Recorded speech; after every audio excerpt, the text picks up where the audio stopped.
Hi, I'm Ruban Selvanayagam from Property Solvers. When you're spending a significant amount of money on a property, it's natural to want clarity and reassurance before you commit. And for most people, that reassurance comes from booking in a survey. Most buyers assume that a report will tell them everything about a property, but depending on which Royal Institution of Chartered Surveyors level you choose, you might only be seeing a small part of the picture. The reality is that the three different types of survey, level 1, level 2 and level 3, aren't just basic, medium and advanced versions of the same thing. They serve completely different purposes and give you very different levels of detail, and choosing the wrong one can have real consequences. So in this video, I want to break down the differences most buyers never hear about. Let's dive in. So a quick disclaimer, I'm not a professional surveyor, so always check with a qualified RICS professional for specific advice. But after more than 20 years of working in property, viewing, analysing, buying and selling many thousands of homes, I've seen how these surveys work in real life, and more importantly, what happens when people choose the wrong one. But before we get into survey levels, there's something important to clear up. If you're using a mortgage, your lender will carry out a separate valuation, typically done by a RICS qualified surveyor, but it isn't RICS level 1, 2 or 3 like the ones I'll be talking about today. It's simply there to confirm the property's suitable security for the loan. It may highlight obvious problems if those issues affect lending risk, things like roof coverings in poor conditioning, significant damp, crack into external walls, suspected structural movement, flat roofs that are failing, unstable chimney stacks, evidence of wood rot, or outdated electrical and heating systems. But remember, it's not a detailed condition assessment. It doesn't explain causes, costs, or the extent of problems, for instance, which is why many choose to get an additional independent survey. So let's start with the RICS Level 1 survey. This used to be called the Condition Report. It's the most basic survey you can get. Think of it as a surface level health check. A Level 1 survey is aimed at newer properties, typically modern, standard construction homes, where everything appears to be in good working order, and you just want confirmation that nothing obvious is wrong. It includes a visual inspection of the main parts of the property. The surveyor will externally assess the condition of the roof, then look at the walls, doors and windows, as well as visible elements of plumbing, electrical and heating systems. They'll also look at access and communal areas such as hallways and staircases, any permanent outbuildings like garages and boundary features, including fences, gates, and any obvious issues with the grounds.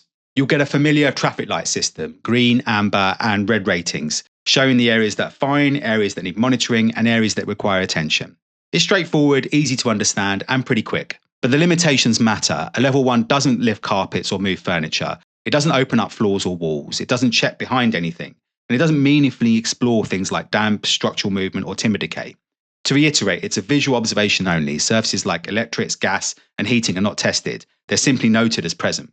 And because it's such a light touch survey, it doesn't include repair strategies, cost implications, or detailed explanations of what might be causing an issue. It's basically a snapshot, useful in some scenarios, but too basic if you're after detail. Most Level 1 surveys cost somewhere between £300 and £900, depending on size and location. For newer homes, it might make sense. For anything older or more complex, you'll probably need something more in depth.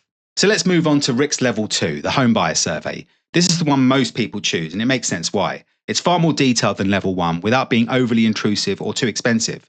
A Level 2 survey gives you a good understanding of the property's condition. It covers the roof structure and coverings, the loft space, the walls and partitions, both inside and out, floors and ceilings, and all the external joinery, including doors, windows and woodwork. It also looks at built-in and bathroom fittings, fireplaces, chimney breasts, flues and chimney stacks. The surveyor will check garages and outbuildings, conservatories and porches, rainwater elements such as gutters and downpipes, and any visible drainage components. They'll also provide a visual review of the electricity and gas supply, common services, water and water heating systems, and the heating installation overall. You also get damp checks, energy efficiency observations, and a full traffic light rating system that runs through the whole report. Most Level 2 surveys include photographs as well, which really helps when you're reviewing the findings afterwards. But again, it's important to understand the scope. A Level 2 is still visual only, not opening up the structure, no confirming compliance with building regulations, no structural calculations, and in most cases, no repair cost estimates. The purpose of a Level 2 is to highlight issues and explain their significance, not to map out a refurbishment plan. But nonetheless, for most conventional homes, especially those built in the 1950s through to the modern day, a Level 2 strikes the right balance. Most Level 2 surveys come somewhere in between £400 and £700, and it's a solid, reliable option. And then we have RICS Level 3, the Building Survey. This is the most comprehensive survey that RICS offers. It's what people used to call the full structural survey. If Level 1 is a snapshot and Level 2 is a sensible mid-range overview, Level 3 is an in-depth diagnostic review.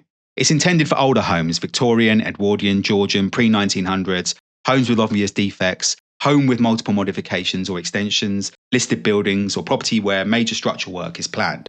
A level 3 goes much deeper into the building's fabric. It looks at the structure, the materials, the causes of defects, and the urgency and likely cost of repairs. Compared with level 2, the surveyor spends far more time analysing what they've seen and explaining the possible scenarios behind each issue. You'll often get estimated cost ranges for repairs as well, which can be extremely helpful for budgeting.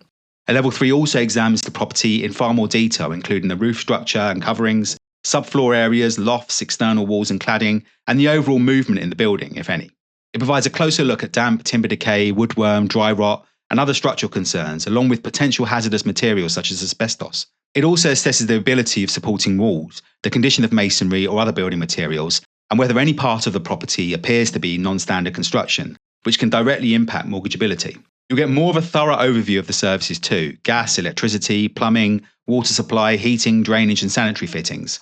The surveyor will look at drainage chambers where accessible, insulation, condensation issues, ventilation and permeability concerns.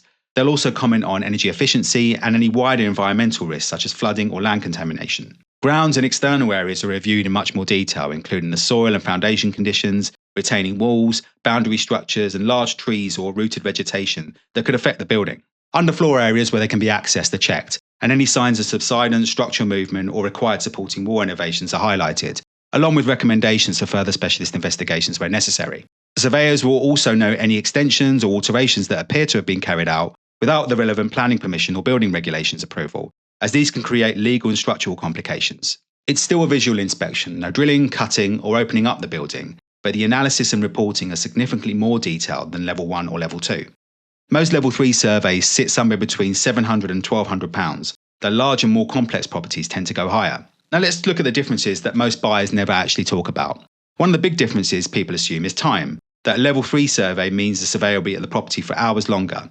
In reality, whilst the level 3 survey does take longer on site, the gap isn't always as dramatic as people think. The real leap is in the work that happens afterwards, the depth of the analysis, the explanation behind defects, and the level of detail that goes into the final report. Another key difference is the structural insight. Level 1 and level 2 surveys will highlight concerns, but they won't confirm whether a property is structurally sound. Only a level 3 gives meaningful commentary on movement, stability, and the potential causes behind the defects. There's also confusion around repair costs. Many buyers assume that the Homebuyers Survey includes them, but it generally doesn't. Cost guidance tends to appear only in the level 3 report, and even then it's usually expressed as a range rather than exact figures. Property type plays a big role too. A level 1 might seem appealing for a flat in an older block, but it's rarely appropriate. Even if your individual flat looks fine, most of the real risks sit in the main building: the roof, the communal walls, the drainage, and level 1 barely touches those areas. And finally, a level 3 isn't just about more information. It can reveal issues early that would otherwise be very expensive to put right, especially in older properties. But even with a level 3, the surveyor may still recommend follow-up assessments from specialists such as structural engineers, damp or timber experts, roofing contractors, asbestos inspectors, or drainage specialists. That's completely normal. It simply means something needs a closer look. Surveyors also work under professional indemnity insurance, so they have to be clear about what's within their scope and when something genuinely needs specialist input. That protects you and also protects them if issues arise later. So which survey should you choose? A level 1 is only really suitable for pretty modern, straightforward properties that appear to be in excellent condition.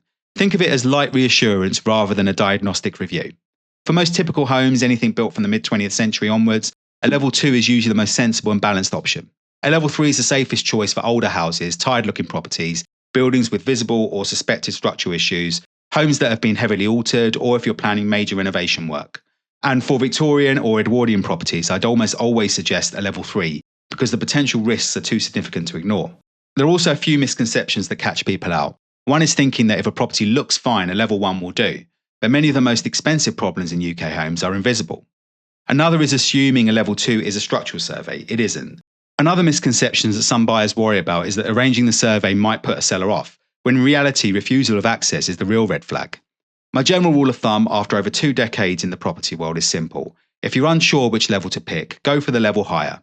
The difference in price is small compared to the potential downside. A £700 survey can save you £10,000 on a roof. A £1,000 survey can stop you buying into eventual subsidence. And even if everything comes back clear, you've bought peace of mind. If you found this breakdown helpful, feel free to like this video and subscribe for more grounded, practical property and housing market content. And if you ever want to explore selling via our direct, fast cash buying or auction services, the links are below. Thanks for watching, and I'll see you in the next one.